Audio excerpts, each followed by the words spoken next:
ابن کثیر رحمۃ اللہ علیہ بہت بڑے آدمی ہیں، بھاری آدمی ہیں علم کی دنیا میں، انہوں نے ایک واقعہ نقل کیا ہے، وہ بتانے لگا۔ علامہ عتبی رحمۃ اللہ علیہ قبر پر بیٹھے تھے، یہ پہلی صدی کا ہی واقعہ لگتا ہے کہ کوئی وہ رکاوٹ نہیں تھی اور کچھ پڑھ رہے تھے، تو ایک بدو آیا تو آ کر سلام پیش کیا اور کہنے لگا یا رسول اللہ، آپ کے رب کہتے ہیں وَلَوْ أَنَّهُمْ إِذ ظَلَمُوا أَنفُسَهُمْ جَاءُوكَ، اگر یہ گناہ کر کے آپ کے پاس آ جائیں فَاسْتَغْفَرُوا اللَّهَ، اور معافی مانگیں اللہ سے، وَاسْتَغْفَرَ لَهُمُ الرَّسُولُ، اور آپ بھی پھر اللہ سے ہمارے لیے معافی مانگیں تو اللہ معاف کرتا ہے۔ میں آپ کے پاس اپنے گناہوں کا بوجھ لے کر آیا ہوں اور آپ کو سفارشی بناتا ہوں اللہ کی بارگاہ میں کہ اللہ تعالیٰ مجھے معاف کر دے۔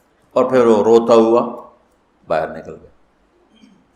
علامات بھی کو ایک دم نیند آ گئی، گٹ تو خواب میں اللہ کے نبی کا دیدار ہوا، کہا عتبی جاؤ اس بدو کو خوشخبری دے دو کہ تیری فریادیں پہنچیں اور تیری بخشش ہوگی۔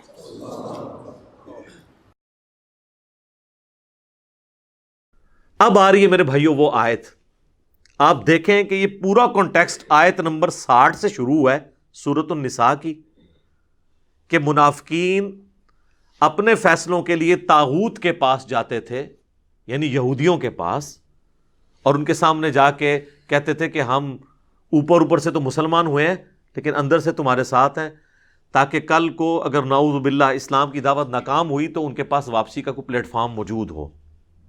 اور نبی علیہ السلام کے سامنے آ کے وہ اللہ کی قسمیں کھا رہے ہیں کہ نہیں ہم تو وہاں دعوت دینے کے لیے گئے تھے۔ یہ ساری آیات آپ نے سن لی، سورہ النساء کی آیت نمبر 60 سے لے کر 63 تک۔ اب اس کانٹیکسٹ میں یہ آیت آ رہی ہے 64، منافقین کے بارے میں، کلمہ گو مسلمانوں کے بارے میں جو قانوناً صحابی بھی تھے، کیونکہ باقیوں کو تو نہیں پتا تھا کہ انہوں نے اندر سے ایمان قبول کیا یا نہیں۔ حتیٰ کہ بخاری اور مسلم دونوں میں آتا ہے کئی بار حضرت عمر نے اجازت مانگی عبداللہ ابن ابی کے بارے میں کہ یا رسول اللہ اجازت دیں اس کی میں گردن کاٹ دوں۔ یعنی اگر حضرت عمر کو یہ سمجھ آ رہی تھی کہ یہ اوپر سے کلمہ گو ہے اندر سے منافق ہے تو نبی علیہ السلام کو نہیں پتا تھا؟ آپ علیہ السلام کو بھی اسیسمنٹ سے پتا تھا۔ اس کے جواب میں اللہ کے نبی علیہ السلام نے کیا فرمایا؟ بخاری اور مسلم دونوں میں حدیث ہے، آپ نے فرمایا چھوڑ دو عمر، لوگ کہیں گے یہ اپنے صحابہ کو قتل کرواتا ہے۔ یعنی نبی علیہ السلام نے عبداللہ ابن ابی اور منافقین کو بھی صحابی کہہ دیا۔ یہ الارمنگ پوائنٹ ہے، میں اس کی انجینئرنگ نہیں کرتا، پھر آپ لوگوں کو برا لگے گا، کہ کلمے کا احترام ہوتا تھا کہ ٹھیک ہے اوپر سے کلمہ پڑھا ہے نا تو لوگ کہیں گے یہ صحابہ کو قتل کرواتا ہے۔ حتیٰ کہ بخاری مسلم میں آتا ہے کہ نبی صلی اللہ علیہ وآلہ وسلم نے اسی عبداللہ ابن ابی کا جنازہ بھی پڑھایا، اپنا کرتا کفن کے طور پہ اسے دیا، اپنے مبارک ہاتھوں سے قبر میں اتارا۔ یہ کہانی شریف نہیں ہے، بخاری مسلم میں، اپنا لعاب دہن اس کے منہ میں ٹپکایا۔ تو آپ کی نظر میں تو شاید اتنا کچھ کرنے کے بعد اس کی بخشش ہو جانی چاہیے، لیکن قرآن میں اللہ تعالیٰ نے سورہ التوبہ میں فرمایا آپ 70 دفعہ بھی ان کے لیے دعا کریں نا، ہم نے ان کی مغفرت نہیں کرنی، ہم نے انہیں معاف نہیں کرنا، کیونکہ یہ اللہ اور اس کے رسول کے دشمن ہیں۔ اور اے نبی آمدہ سے نہ تو آپ نے کسی منافق کا جنازہ پڑھانا ہے، نہ اس کی قبر پہ جا کے کھڑے ہونا ہے، بین کر دیا اللہ نے۔ تو یہ پورا کانٹیکسٹ وہ چل رہا ہے کہ منافقین اپنے فیصلوں کے لیے بعض اوقات اپنی مرضی کا فیصلہ لینے کے لیے اگرچہ حاکم کے طور پر، پولیٹیکل لیڈر کے طور پر، ایک دینی لیڈر کے طور پر بھی اور پیغمبر کی حیثیت سے نبی علیہ السلام کو مانتے تھے، اس کے باوجود جب اپنی مرضی کا فیصلہ لینا ہوتا تھا یہودیوں کے علماء کے پاس جا کے فیصلہ کرواتے تھے۔ پیغمبر کی موجودگی میں مولویوں کا کیا کام ہے کہ آپ جا کے ان سے فیصلے کروائیں؟ اور پھر آپ کہتے تھے نہیں یا رسول اللہ ہم تو وہاں پہ گئے تھے ایک افہام و تفہیم پیدا کرنے کے لیے، ان کو دعوت دینے کے لیے، اور اللہ تعالیٰ ہمارا ہے وہ جھوٹی قسمیں بھی کھاتے ہیں۔ اب اس پورے کانٹیکسٹ میں سورہ النساء کی آیت نمبر 60 سے لے کر 63 تک کے یہ وہ آیت آ رہی ہے، آیت نمبر 64 اور 65، جس کی بنیاد پہ ایک من گھڑت گستاخانہ عقیدہ نبی علیہ السلام کے بارے میں ان لوگوں نے، خصوصاً بریلوی اور اہل تشیع مکاتب فکر کے لوگوں نے کر دیا، اور اس عقیدے کا باقی امت کو پابند کرنے کی کوشش کی۔ ایون دیوبندیوں کا بھی کسی حد تک یہی عقیدہ ہے، سوائے اہل حدیث کے، اور لوگوں کو پابند کیا کہ جو اب اس کو نہیں مانے گا نا وہ گستاخ رسول ہو جائے گا۔ وہ یہ آیت ہے وما ارسلنا من رسول، اور ہم نے کوئی رسول بھی ایسا نہیں بھیجا الا مگر یہ کہ لیطاع باذن اللہ، اس کی اطاعت کی جاتی ہے اللہ کے اذن کے ساتھ۔ یعنی وہ رسول خود نہیں کلیم کر رہا ہوتا اپنی اطاعت، آن دا بہاف آف اللہ وہ لوگوں سے کہتا ہے کہ میری اطاعت کرو، کیونکہ شریعت جو ہے یہ نازل اللہ نے کی ہے۔ پیغمبر شریعت کا موجد یا کریٹر نہیں ہوتا، بلکہ شریعت پہنچانے والا ہوتا ہے۔ اور پھر اس کا کلائمیکس وہ ہے سورہ النساء کی آیت نمبر 80، آگے چل کے آ جائے گی، من یطع الرسول فقد اطاع اللہ، جس نے رسول کی اطاعت کی گویا اس نے اللہ کی اطاعت کی۔ پھر سورہ آل عمران میں بھی آیت گزری ہے قل ان کنتم تحبون اللہ فاتبعونی یحببکم اللہ، یہ بھی یہودیوں کے کانٹیکسٹ میں تھی۔ اے نبی تم فرما دو کہ بالفرض اگر تم اللہ سے محبت کرتے ہو نا، اے یہودیوں کہتے ہو ہم اللہ کے چہیتے ہیں، پھر تمہیں میری اتباع کرنی ہوگی۔ اور اتباع کہتے ہیں محبت کے ساتھ کسی کی پیروی کرنا۔ صرف پیروی جو ہے نا وہ اطاعت ہوتی ہے، اتباع ہوتی ہے محبت کے ساتھ پیروی، جنہوں اسی پنجابی چ کہنا ٹڈو مننا، اندروں مننا۔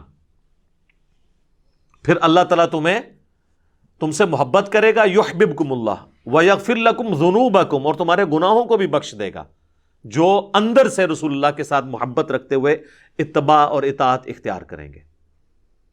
تو یہاں پہ کہا جا رہا ہے کہ کوئی رسول بھی ایسا نہیں آیا کہ مگر یہ کہ اس کی اطاعت کی جاتی تھی اللہ کے اذن کی وجہ سے، یعنی تمام پیغمبروں کا یہی سٹیٹس تھا۔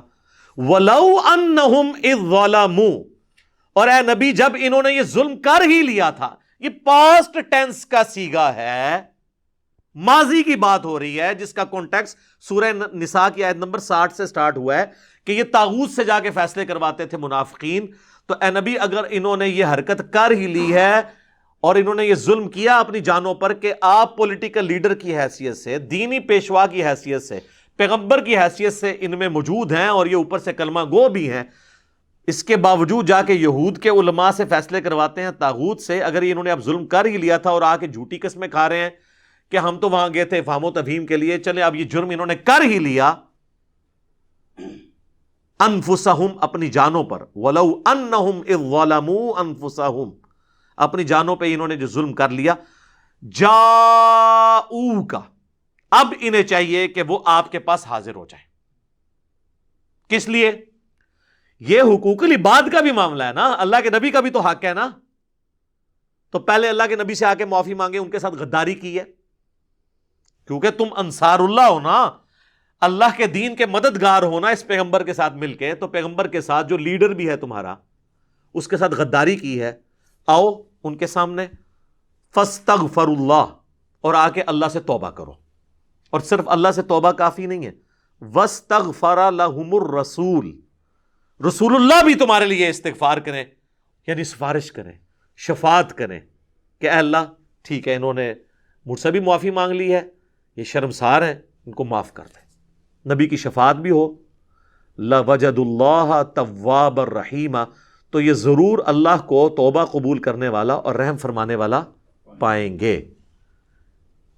اس کو پکڑ کے انہوں نے آج کی ڈیٹ میں لگا دیا اور کہا جی جا کے قبر رسول سے جا کے اپنے نا گناہ معاف کروائیں۔ اندازہ کرے کہاں سے بات اٹھائی۔ یہ وہ آیت تھی جی سورہ النساء کی آیت نمبر 64، جس کے اوپر انہوں نے پورا عقیدہ کھڑا کیا، وَلَوْ أَنَّهُمْ إِذْ ظَلَمُوا أَنفُسَهُمْ جَاءُوكَ۔ اور جی قرآن میں اللہ تعالیٰ نے فرما دیا ہے کہ جب کوئی اپنی جان پر ظلم کر لے، رسول اللہ سے آ کے شفاعت کروا لے، تو کہتے ہیں دیکھیں جی آپ بعد والی امت کو محروم کرنا چاہتے ہیں اتنی بڑی فضیلت سے۔ صحابہ کرام تو اپنی مبارک زندگیوں کے اندر جا کے حضور سے دعا کروا لیتے تھے، آج امتی کیا کرے؟ تو آج قبر پہ جائے، ایگو خود ہی کہانی بنا لی ہے، قبر پہ جائے اور جا کے عرض کرے۔ اور یہ عقیدہ بریلوی، دیوبندی، شیعہ تینوں کا مشترکہ ہے، صرف اہل حدیث اس عقیدے کو درست نہیں سمجھتے۔ اب یہ دھوکہ دینا کہ جی آج کے لوگ کدھر جائیں جی شفاعت کے لیے، صحابہ کرام تو اتنا فائدہ اٹھا لیا انہوں نے، آج کے امتی کیا کریں؟ سر آپ کے بارے میں بھی اللہ کے محبوب صلی اللہ علیہ وآلہ وسلم کی حدیث ہے صحیح مسلم میں کہ جو اذان کا جواب دے اس کے بعد مجھ پہ درود شریف پڑھے، اللہم صلی علی محمد وعلی آل محمد، اور پھر الوسیلہ والی دعا مانگے تو قیامت والے دن میری شفاعت اس کے لیے حلال ہو جائے گی۔ اس کے لیے قبر رسول پہ جانا ضروری نہیں ہے، یہاں پہ بھی آپ یہ سب کچھ کریں آپ کو فضیلت ملے گی۔ پھر جامعہ ترمذی میں حدیث ہے کہ جو شخص اللہ کا ذکر اور درود شریف پڑھ کے اللہ کی طرف متوجہ ہوتا ہے اللہ تعالیٰ اسے عطا فرماتا ہے۔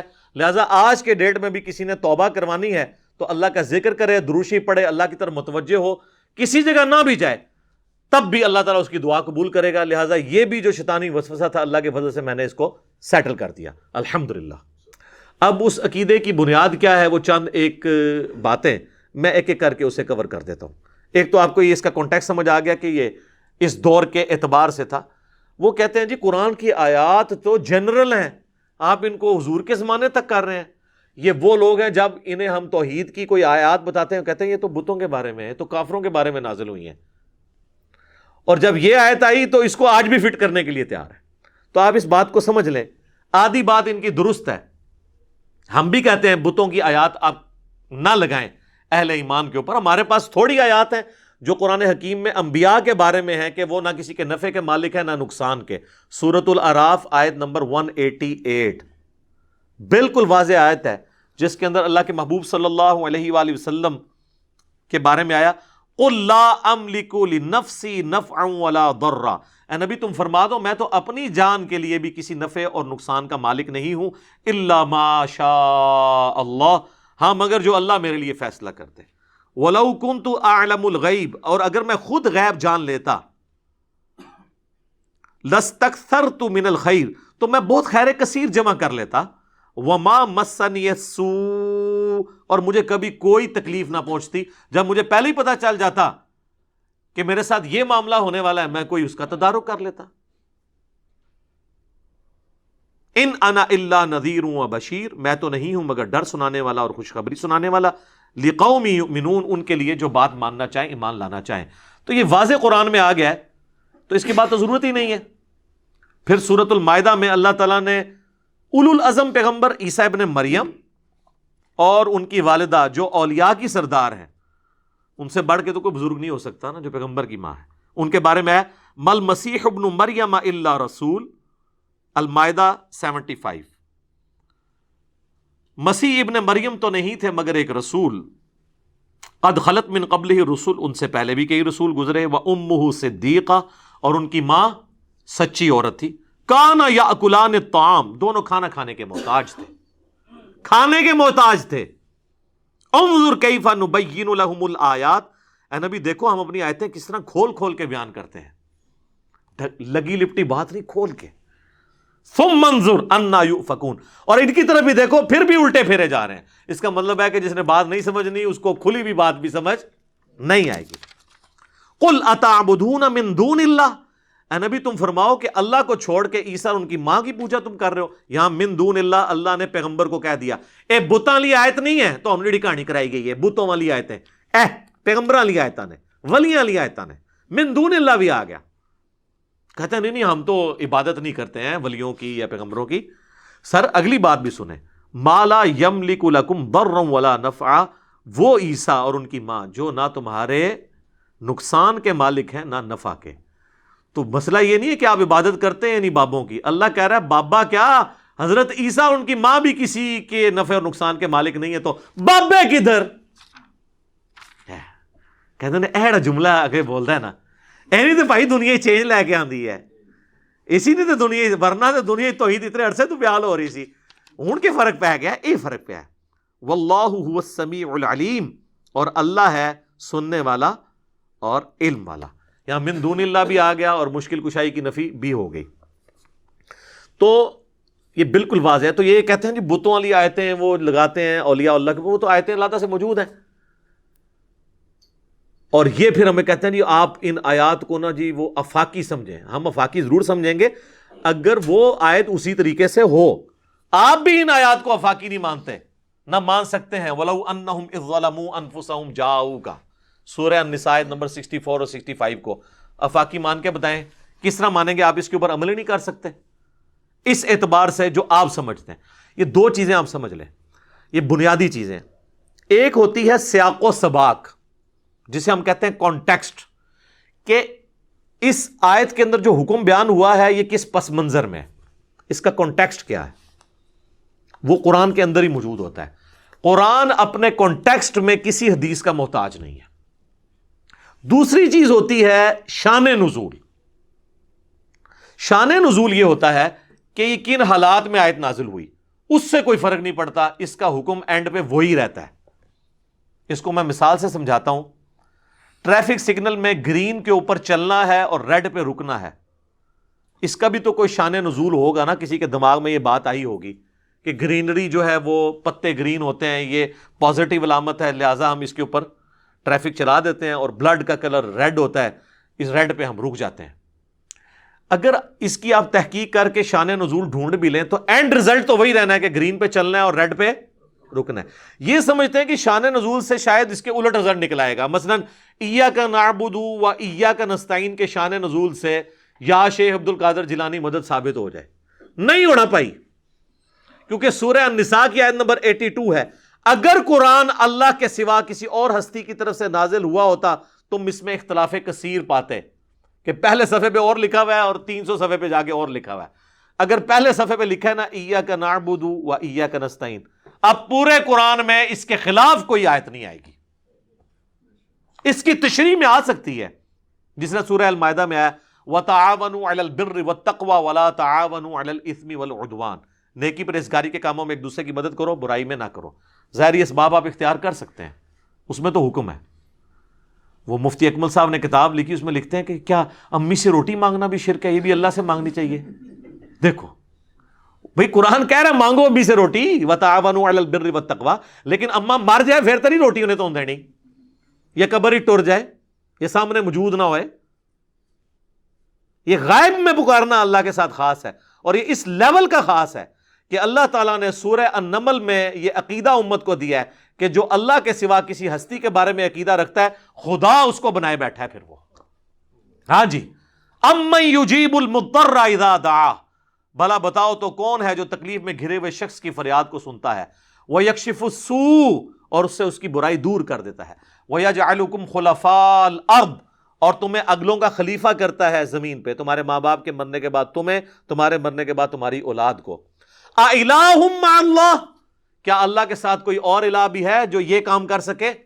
قَلِيلًا مَّا تَذَكَّرُونَ، لیکن تم بہت کم ہی نصیحت حاصل کرتے ہو. کہتے ہیں جی منع کدھر ہے؟ یہ منع ہے جی سورہ نمل کی آیت نمبر 62 میں. ادھر کہتے ہیں نہیں وہ تو ہے اللہ ہی سے مانگتے ہیں، یہ تو نہیں آیا کسی اور سے نہیں مانگتے. جی یہ بھی آیا ہوا ہے سورہ نمل کی آیت نمبر 62. اگے ٹورو تے پتہ لگے نا. بارش کون برساتا ہے؟ اللہ. ڈیوٹی کس کی ہے؟ فرشتوں کی. اگر فرشتوں سے بارش مانگیں گے تو مشرک. بخاری مسلم میں آتا ہے بارش نہیں ہوتی تھی تو نبی علیہ السلام صلاۃ الاستسقاء پڑھتے تھے. آپ نے کبھی نہیں کہا کہ المدد یا میکائیل، آپ کی ڈیوٹی اللہ نے لگائی ہے، بارش نازل فرما دیں. یہ صحابہ کرام کبھی یہ کہتے ہوں؟ نہیں. لہٰذا یہ جھگڑا نہیں ہے کہ مولا علی کو اختیار ہے یا نہیں، شیخ عبد القادر جیلانی کو اختیار ہے یا نہیں، کسی فرشتے جن کو اختیار ہے یا نہیں ہے. اختیار ہو تب بھی آپ کسی اور کو پکارتے ہیں جو آپ کے سامنے موجود نہیں ہے یا فوت ہو چکا ہے یا جس سے آپ کمیونیکیٹ نہیں کر سکتے، تو یہ شرک ہو جائے گا. تو یہ اس آیت کو کہتے ہیں کہ جی یہ دلیل ہے کہ آپ جا کے قبر رسول پہ مانگیں. عجیب. اور پھر اس کے لیے پھر وہ جھوٹے سہارے لیتے ہیں. وہ کہتے ہیں جی تفسیر ابن کثیر میں ایک روایت موجود ہے، وہ اگلے دن طارق جمیل صاحب بھی بیان کر رہے تھے. طارق جمیل صاحب کا بیچاروں کا کیا قصور ہے؟ ان کے بڑوں نے، تقی عثمانی کے والد صاحب جو مفتی شفیع تھے، معارف القرآن میں انہوں نے بھی یہ نقل کی ہے، اور احمد بریلوی صاحب کا جو ترجمہ کنز الایمان اس کی جو شرح لکھی کی خزائن العرفان انہوں نے بھی نقل کیا ہے، اور ابن کثیر سے نقل کیا. ابن کثیر لکھ کے چلے گئے ہیں ایک بے سند روایت، نہ انہوں نے اس کی کوئی سند بیان کی. بھئی ابن کثیر تو 8ویں صدی ہجری میں آئے ہیں، جب تک وہ سند نہیں پوری کرتے نبی علیہ السلام تک کسی واقعے کی، ہم اسے کیسے مان لیں کہ جی نبی علیہ السلام کی وفات کے بعد ایک پینڈو شخص تھا، کوئی اعرابی تھا، وہ قبر رسول پہ آیا اور اس نے کہا یا رسول اللہ قرآن میں حکم آیا وَلَوْ أَنَّهُمْ إِذْ ظَلَمُوا أَنفُسَهُمْ جَاءُوكَ، تو میں نے اپنی جان پہ ظلم کیا، میں آپ سے دعا کروانے کے لیے آیا ہوں. تو ایک اور شخص وہاں بیٹھا تھا، اسے اونگ آ گئی، وہ خواب میں حضور علیہ السلام آئے اور کہا اس کو بشارت دو کہ تجھے بخش دیا گیا اور میری شفاعت تیرے حق میں قبول کر لی گئی. وہ کہتے ہیں دیکھیں جی قبر پہ جا کے آپ مانگ سکتے ہیں. لکھی کہاں ہوئی ہے؟ وہ کہتے ہیں روایتوں میں آیا ہے. اور کوئی تھوڑا سمجھدار ہے وہ کہتا ہے جی اس طرح کی ایک روایت مصنف ابن ابی شیبہ میں موجود ہے. کڈو جی المصنف ابن ابی شیبہ میں روایت ضرور موجود ہے لیکن سر وہ روایت ضعیف ہے، مالک الدار والی. اس میں آمش مدلس ہیں اور ان سے روایت کر رہے ہیں اور سما کی تصریح نہیں ہے، منقطع روایت ہے. صحیح مسلم کے مقدمے میں امام مسلم نے لکھا ہے کہ مدلس کی آن والی روایت سما کی تصریح کے بغیر ضعیف ہوگی جب تک وہ حدثنا یا اخبرنا بیان نہیں کرے گا، وہ ان سے روایت کر رہا ہے. یہ روایت ضعیف ہے مالک الدار والی کہ وہ حاضر ہوئے قبر رسول پہ ولو انہم ظلموا انفسہم جاؤ کا، پھر انہیں اونگ آ گئی، نبی علیہ السلام خواب میں آئے، فرمایا عمر کو جا کے میرا سلام کہنا اور اسے کہنا کہ سختی نہ کرے، ان قریب اللہ تعالیٰ تمہیں سراب کرے گا. اور یہ پیغام کس کو جا کے دے رہے ہیں؟ حضرت عمر کو. جعلی روایت ہے. حضرت عمر کو پیغام دیتے تو آگے کیا ہونا تھا وہ میں آپ کو بعد میں بتاؤں گا. روایت ہی جعلی ہے، یہ ایسا ہوا ہی نہیں ہے، اس میں تدلیس ہے. اور اگر کوئی کہتا ہے میں نے اس قانون کو نہیں ماننا محدثین کے، تو پھر ہم اسے پھکی دیتے ہیں کہ مسند امام احمد میں ایک حدیث ہے جو مشکات میں بھی موجود ہے، اس میں سیم حکم ہے. یہ تو آمش تو بہت چھوٹا ہے، ایک تابعی ہے حسن بصری 70 صحابہ کا شاگرد، وہ ان سے روایت بیان کر رہا ہے کہ نبی علیہ السلام نے فرمایا کہ جو شخص اپنے جاہلی نسب پر فخر کرے اسے کہو کہ تجھے بڑا فخر ہے نا اپنے نسب پہ، اپنے باپ کی شرمگاہ کاٹ کے اپنے منہ میں رکھ لے. اور یہ بات کنائے سے نہ کرو، ڈائریکٹ اس کو کہو کہ تو اپنے باپ کی شرمگاہ کاٹ اپنے منہ میں رکھ. کیا رسول اللہ ایسی بات کر سکتے ہیں؟ یہ بھی روایت ضعیف ہے. پھر اس کو بھی صحیح مانو. آمش تو چھوٹا ہے، حسن بصری تو بہت بڑا ہے، اس کی بھی ہم آن والی روایت سما کی تصریح کے بغیر نہیں مانتے کیونکہ مدلس ہے. تو مانو اس روایت کو، اپنا ایمان برباد کرو. قرآن تو کہہ رہا ہے وَإِنَّكَ لَعَلَىٰ خُلُقٍ عَظِيمٍ، نبی تو اعلیٰ ترین درجے پہ ہیں اخلاقیات کے، وہ یہ بات کریں گے. بخاری اور مسلم دونوں میں حدیث ہے، ابو سعید خدری کہتے ہیں نبی علیہ السلام میں ایک پردہ نشین کنواری لڑکی سے زیادہ شرم و حیا تھی. تو یہ پردہ نشین کنواری لڑکی یہ گفتگو کر سکتی ہے؟ تو یہ کہانی ہے ساری. اب آج حضرت عمر کی طرف جنہوں نے متھے مارنے کی کوشش کی تھی. جناب حضرت عمر کے بارے میں صحیح بخاری میں 1010 نمبر حدیث ہے، کتاب الاستسقاء چیپٹر میں. وہ کہتے ہیں اللہ تعالیٰ سے دعا کرتے ہوئے اِنَّا كُنَّا نَتَوَسَّلُ إِلَيْكَ بِنَبِيِّنَا، اے اللہ بے شک پہلے ہم تیرے نبی کو وسیلہ بنا کے لاتے تھے تیری بارگاہ میں. یعنی جب بارش نہیں ہوتی تھی تو حضور کو لے کے آتے تھے، حضور ہمیں نماز پڑھاتے تھے، حضور کی دعا کی برکت سے بارش نازل ہوتی تھی صلی اللہ علیہ وآلہ وسلم. ہم اب حضور کے چچا عباس کو لے کر آئے ہیں، ہم پہ بارش نازل فرما دیں. عباس کی دعا کی برکت سے انس بن مالک کہتے ہیں بارش شروع ہو جاتی. حضرت عمر کو کسی نے نہیں پوچھا کہ یا امیر المومنین یہ پینڈو لوگ جا کے تو قبر رسول سے جا کے بارش مانگ کے آ رہے ہیں، آپ خلیفۃ الرسول ہیں، سیکنڈ نمبر پہ آپ خلیفہ راشد ہیں، ایک پینڈو کو بات سمجھ آئی بھی آپ کو نہیں آئی بھی؟ وہ پینڈو آئی کوئی نہیں سی تھے، وہ کہانیاں نے ساریاں. اور میں نے جو اس میں ایکسپلور کی ہے نا چیز کہ بخاری اور مسلم دونوں میں حدیث ہے کہ صلح حدیبیہ کے موقع پر جب پانی کم پڑ گیا، جابر بن عبداللہ کہتے ہیں کہ نبی علیہ السلام کی مبارک انگلیوں سے چشمے پانی کے جاری ہوئے، ایک پیالے کے اندر رکھے. تو وہ تابعی پوچھتا ہے کہ آپ لوگ کتنے تھے؟ انہوں نے کہا ہم 1500 تھے، لیکن اگر ہم 1,00,000 بھی ہوتے ہیں نا وہ پانی زیادہ تھا جو حضور کی مبارک انگلیوں سے جاری ہوا. معجزہ. اور صحیح مسلم میں حدیث ہے کہ ایک سفر میں حضرت عمر نے حضور کو یہ مشورہ دیا یا رسول اللہ آپ کی تو دعا کی برکت سے پانی نازل ہو جاتا ہے، تھوڑا سا پانی زیادہ ہو جاتا ہے. تو انہوں نے ایک برتن میں نا پانی جمع کر کے حضور کو دیا، حضور نے بیچ میں ہاتھ رکھا، پھر پانی کے چشمے جاری ہو گئے. اچھا یہ اس لیے کیا جاتا تھا کہ کریشن ایکس نہیلو جو ہے نا، عدم ما سے وجود، یہ صرف اللہ دے سکتا ہے. حضور نے جب کبھی بھی کیا ہے نا تو کھانا پکا ہوا ہے تو اس پہ دعا کی ہے تو برکت ہوئی ہے، کچھ نہ کے بغیر کچھ نہیں ہوا. پیالہ بھی تھوڑا سا پانی آیا تو اس میں ڈالا ہے، خالی پیالے میں ہاتھ ڈالنے سے نہیں پانی نکلا، کیونکہ یہ اللہ کی خصوصیت ہے. آج نئی بات لے جائے، علمی باتیں آپ کو اسی پلیٹ فارم سے ملیں گی. اور صحابہ کو اس بات کا پتہ تھا کہ خالی پانی نہیں نکل سکتا، تو وہ جمع کر کے لے یا رسول اللہ اس تھوڑے سے مٹ کر دیں آپ تاکہ پانی کے چشمے جاری ہو جائے. یہ اللہ نے فرق رکھا ہے، موڑزے بھی جناب اتنے ان لمیٹڈ نہیں ہوتے. اچھا تو حضرت عمر کے سامنے یہ معجزہ ہوا ہے. حضرت عمر نے تو نہیں کہا کہ یا رسول اللہ آپ ہاتھ مبارک باہر نکالیں اور یہ میں پیالہ لے کے آئے ہوں آپ سیراب کر دیں.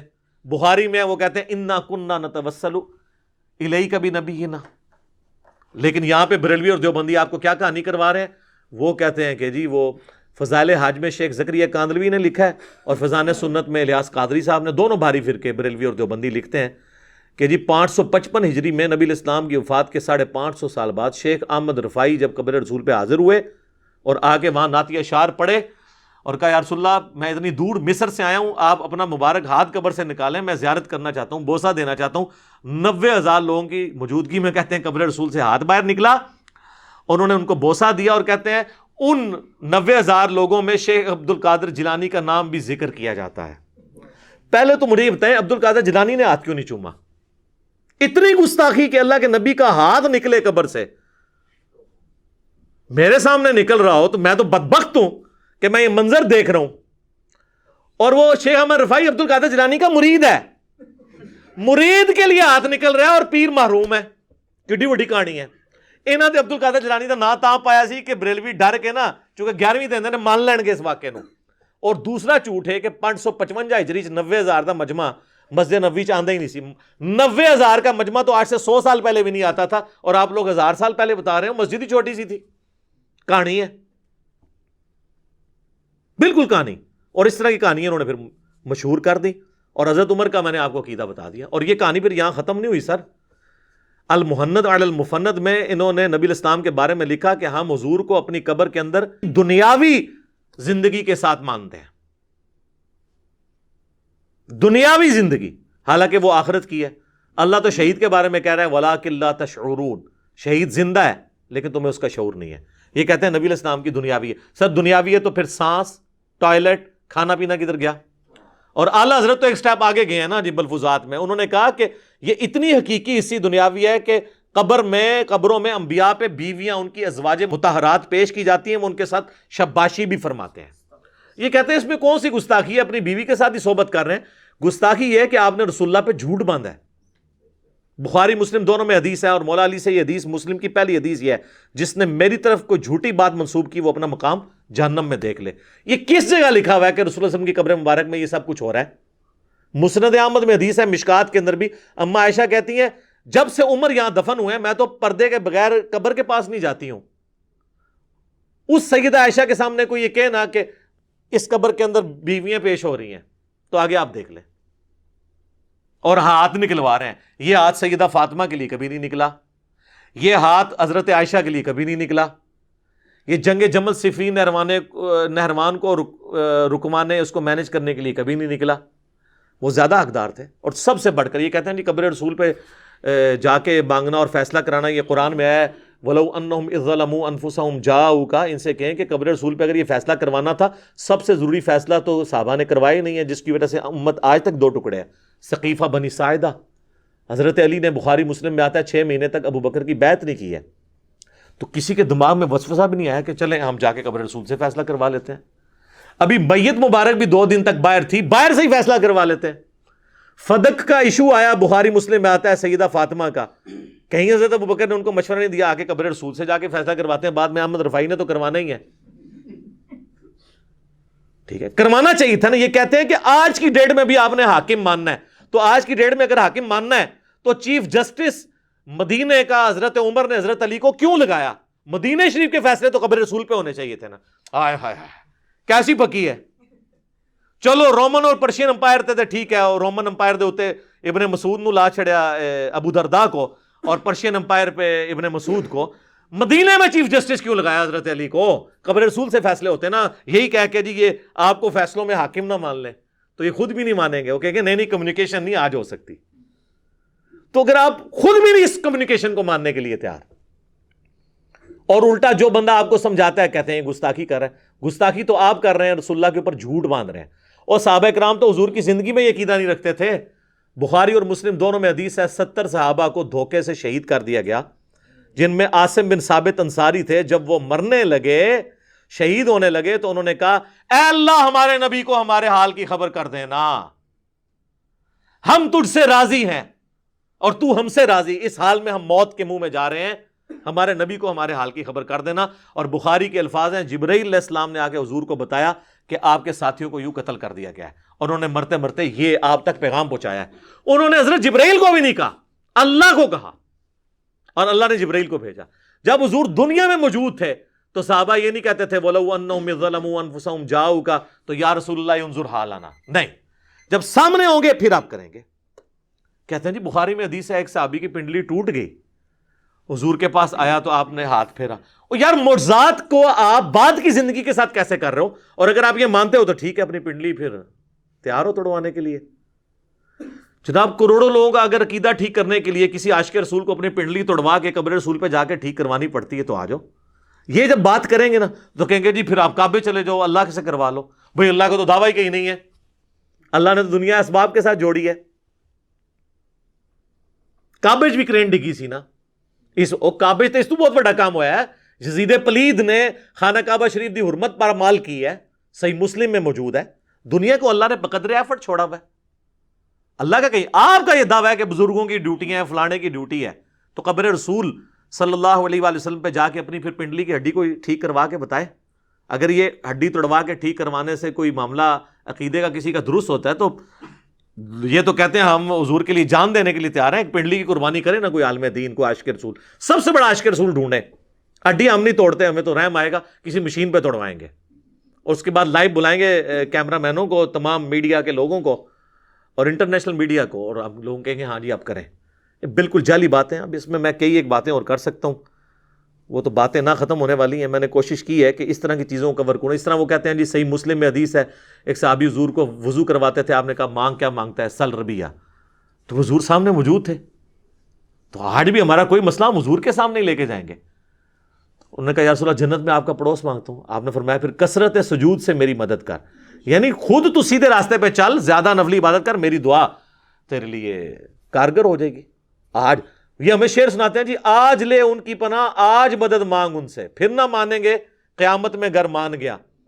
اور وہ کہتے ہیں قیامت میں تو حضور کے پاس ہی جانا۔ جی جانا ہے جناب، کیونکہ آپ علیہ السلام سامنے موجود ہوں گے۔ آج بھی نبی علیہ السلام سامنے موجود ہوں، ہم سب کچھ آپ کے سامنے جا کے پیش کریں گے۔ کس بات کو کس طریقے سے جوڑتے ہیں، اس طریقے سے اگر آپ آؤٹ آف کانٹیکسٹ چیزوں کو جوڑیں گے پھر تو یہ بڑی زیادتی والی بات ہو جائے گی۔ باقی اس میں کئی اور باتیں بھی کی جا سکتی ہیں، لیکن اب وقت ہمارا چونکہ درس کا مکمل ہو چکا ہے، میرا خیال ہے میں نے اتنی باتیں کر لی ہیں، عقل والوں کے لیے اتنی گفتگو کافی ہے۔ بہرحال میں نے ڈیٹیل کچھ ویڈیوز ریکارڈ کرائی ہیں، ان کا میں حوالہ دے دیتا ہوں۔ وسیلے کے نام پر دھوکہ، وسیلے کو ہم بھی مانتے ہیں لیکن وسیلہ اور غیر اللہ سے مدد مانگنا یہ زمین آسمان کا فرق ہے۔ ایک اور لیکچر ہے مجھے تم سے شرک کا خوف نہیں، ایک اور لیکچر ہے قصہ موسیٰ اور خضر، اور ایک ہے تخت بلقیس۔ کہتے ہیں بندہ لبو جنہیں وہ سارا تخت بلقیس بندہ لب لیا ہے، بے فکر ہو، وہ اللہ نے ایک بندہ بھیجا ہے جس نے بندہ لب لیا ہے تو عقیدہ بھی صحیح کرنے واسطے۔ اور ایک اور ہے لیکچر حضرت اویس کرنی کے اوپر، وہ کہتے ہیں جی ایک روحانی سلسلہ چلتا ہے، اس کے ساتھ یہ معاملات ہوتے ہیں۔ یہ وہ ساری ویڈیوز ہیں جو اگر الگ الگ میں ان کے اوپر گفتگو کروں تو 3-4 گھنٹے اور لگ جائیں گے۔ یہ آپ ویڈیوز دیکھیں۔ دعا صرف اللہ ہی سے میرا ریسرچ پیپر ہے، وہ بھی آپ پڑھیں تو انشاءاللہ آپ کو سچائی کھل کر سامنے آ جائے گی۔ اللہ تعالیٰ سے دعا ہے جو حق بات میں نے کہی اللہ تعالیٰ ہمارے دلوں میں راسخ فرمائے۔ اگر جذبات میں میرے منہ سے کوئی غلط بات نکل گئی تو اللہ تعالیٰ ہمارے دلوں ہی سے اسے دھو ڈالے، ہمیں معاف بھی کر دے، ہمیں کتاب و سنت کی تعلیمات پر عمل کر کے دوسرے بھائیوں تک پہنچانے کی توفیق عطا فرمائے۔ سبحانک اللہم و بحمدک، اشہد ان لا الہ الا انت، استغفرک و اتوب الیک، وما علینا الا البلاغ المبین۔ جزاکم اللہ خیرا۔